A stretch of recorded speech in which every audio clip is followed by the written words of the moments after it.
বর্তমানে আতঙ্কের আর এক নাম হচ্ছে এসআইআর, যেটা শুনে কিন্তু অনেক মানুষ হার্ট অ্যাটাক করে দিচ্ছে, কেউ আবার আত্মহত্যা করছে। ভাই এটা কেন করবেন? আপনি কি সত্যি বাংলাদেশি? আপনার মনে কি ভয় আছে যে আমি বাংলাদেশি? জন্মগ্রহণ করেছি ইন্ডিয়াতে, ভারতে, ভারতবাসী আমরা, আমি আপনি সবাই। তো এসআইআর নিয়ে অত চিন্তিত হওয়ার কোনো কারণ নেই। আমার পাশে দাদা আছে, দাদা এসআইআর এর মানে একটু বিস্তারিত জানবে। তো দাদা একটু বলে দেন কি কি লাগবে এসআইআর সম্পর্কে। সেরকম আমিও কিছু জানি না, ঠিক আছে, কিন্তু যতটুকু জানি আমি সেটা হচ্ছে আতঙ্কের কোনো বিষয় নাই এখানে।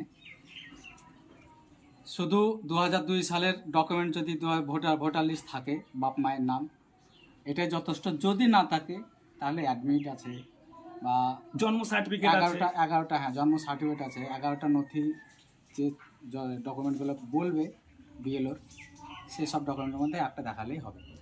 তো বুঝতে পারলেন 11টা নথির মধ্যে একটা যদি আপনি ডকুমেন্ট দেখাতে পারেন তাহলে হবে।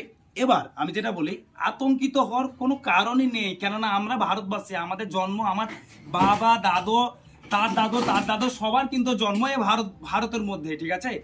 একটা মানে এগুলো একটা হয়রানি, এগুলো একটা 2002 সালে এগুলো একটা হয়রানি। আমাদের সাধারণ মানুষ, আমাদের হয়রান ছাড়া কোনো গতি নাই। অনলাইনের দোকান, জেরক্সের দোকান, নোটবন্দির সময় আপনার ব্যাংকে, এটিএমে, সব জায়গায় আমরা হয়রানি, আমাদের জীবনটাই হয়রানি।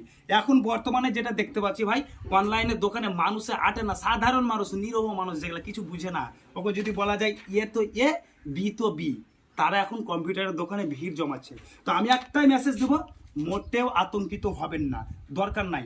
বিএলআরও থেকে যে আসবে, যেটা চাইবে দেখাবেন,